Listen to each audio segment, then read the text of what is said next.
Halo guys, kembali lagi dengan saya Alvesting dari Akademi Kripto. Kali ini kita akan membahas modul yang berjudul Crypto Technical Indicators atau CTI bagian pertama.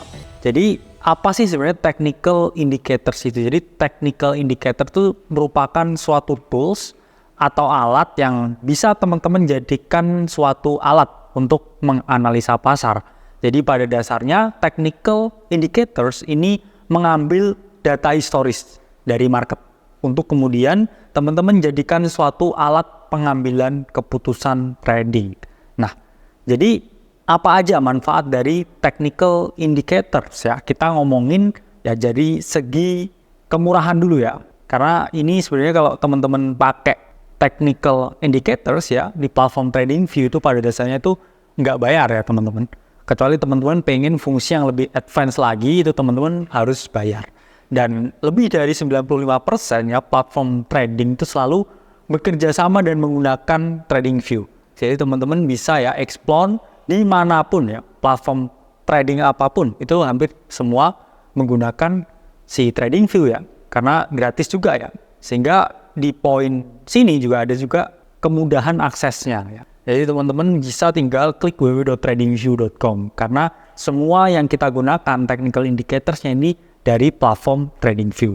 Dan di TradingView sendiri ya mereka itu juga lumayan fleksibel ya. Apa fleksibelnya di sini? Jadi fleksibelnya ini tipikal indikatornya di sini semua adalah open source, di mana teman-teman bisa mengkustomisasi sendiri ya. Karena teman-teman bisa nyesuaiin sesuai dengan gaya trading teman-teman. Siapa tahu ya nanti teman-teman juga bisa ya mengcustomize indikator buatan teman-teman sendiri. Jadi fungsinya atau manfaatnya technical indicators ini yang utama itu adalah mengkonfirmasi bias. Ini misalkan teman-teman punya bias long ya atau bias short ketika market akan turun, teman-teman pakai technical indicators ini untuk mengkonfirmasi bias yang teman-teman miliki. Jadi tahapannya gimana technical indicators ini? Jadi pada dasarnya technical indicator tuh sama ya teman-teman kayak research. Jadi teman-teman buat hipotesis dulu yang pertama. Jadi teman-teman analisa kira-kira market ini misalkan bullish atau bearish. Oh bullish misalkan harganya mau naik. Oh misalkan marketnya bearish ya berarti harganya akan turun. Nah itu kemudian teman-teman kumpulkan data lebih banyak. Lihat chartnya. Kemudian buka indikatornya. Terus baru setelah ada chart dan indikator teman-teman bisa menganalisa. Oke saya lihat chart patternnya. Oke saya lihat market strukturnya. Ini bullish ya ini bearish. Baru dari situ ya teman-teman nanti bisa cocokkan konfirmasi dengan indicators. Oh bener nih bullish ya indicatorsnya berkata begini juga. Oh ini bearish indikatornya berkata begini. Nah itu bisa teman-teman lakukan ya dalam proses analisa data.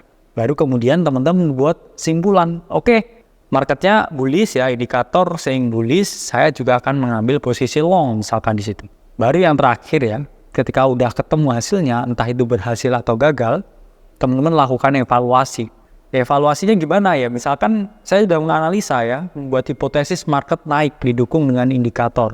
Ternyata marketnya ini turun ya. Saya loss ya, ke stop loss. Terus ketika teman-teman berhasil misalkan ya, biasnya sama ya, kemudian alatnya sama dan ternyata hasilnya juga benar. Itu bisa juga teman-teman jadikan alat suatu evaluasi. Kalau memang analisanya ada yang salah ya, teman-teman lihat lagi, backtest lagi, letak salahnya di mana. Jadi itulah fungsinya melakukan evaluasi setelah menggunakan technical indicators. Nah, jenis indikator sendiri itu ada 3 teman-teman. Satu adalah trend indicators, 2 oscillator indicators, dan yang ketiga adalah volume indicators. Pada dasarnya trend indicators itu merupakan indikator yang teman-teman gunakan ketika teman-teman hendak mengetahui tren pergerakan harga. Apakah itu naik, turun, atau sideways. Kemudian osilator ini digunakan ketika teman-teman lihat momentum di market. Apakah market ini jenuh naik atau market ini jenuh turun. Ketika market ini jenuh turun ya ini dia ada di keadaan yang oversold. Sehingga ada kemungkinan ya market mengalami bounce. Tapi kalau market ini di keadaan yang overbought ya atau ada potensi koreksi ya ini berarti teman-teman bisa mungkin melakukan short sell di sini.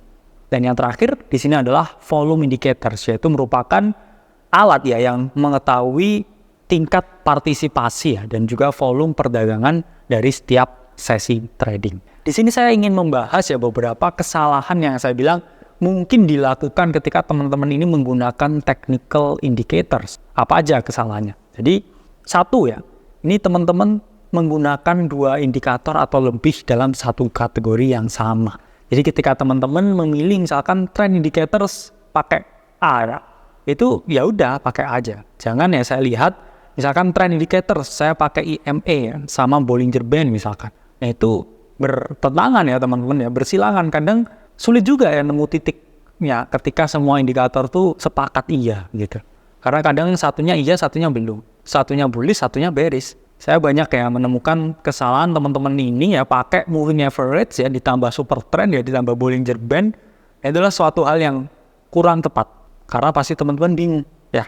Terus kedua ya teman-teman menggunakan terlalu banyak indikator dan kompleks juga. Nah ini menyambung juga ya. Karena saya tahu banyak meme di sini ya teman-teman. Ini yang pernah menganalisa TA ya, tapi semuanya di trading view-nya tuh full ya, gambar-gambaran indikator-indikator. Itu kurang efektif juga ya teman-teman. Karena simplicity is key ya. Kesederhanaan itu adalah kunci. Ketika teman-teman udah bisa baca price action dengan bagus, punya strategi trading yang sudah menguasai apa yang kita sampaikan, ini teman-teman sebenarnya gak perlu terlalu banyak ya punya insight. Karena itu juga akan menjadi hal yang backfire ke teman-teman. Terus yang ketiga, tidak melakukan backtest. Jadi apa yang kami sampaikan di Akademi Kripto udah kita backtest ya. Ya misalkan pakai stokastik ya 533 ya, 13 and 21 EMA itu hal yang sudah kita riset dan kita gunakan memang selama bertahun-tahun dengan tingkat akurasi yang bisa teman-teman lihat sendiri. Dan yang terakhir ya, berpikir bahwa indikator itu adalah dewa dan segalanya. Ini kadang ya, teman-teman mikir ya kalau udah pakai indikatornya teman-teman udah jago, apalagi ketika indikatornya yang beli. Karena ada banyak indikator ini yang tipenya ini bisa ya teman-teman beli 5 juta sebulan ya, 15 juta ya sebulan. Ada ya. Terus teman-teman berpikir saya udah beli mahal nih, ini pasti benar. Terus teman-teman all in rata kanan, aset terlikuidasi. Sehingga ketika teman-teman punya indikator, teman-teman tetap harus ya menerapkan risk dan money management yang cukup tepat. Nah, apakah teman-teman sudah siap ya trading menggunakan indikator? Mari kita bahas beberapa indikator yang cukup eksotik ya di sini. Kalau yang basic, teman-teman lihat di modul yang keempat. Oke, saya Alvesting dari Akademi Kripto. Sampai berjumpa di video selanjutnya.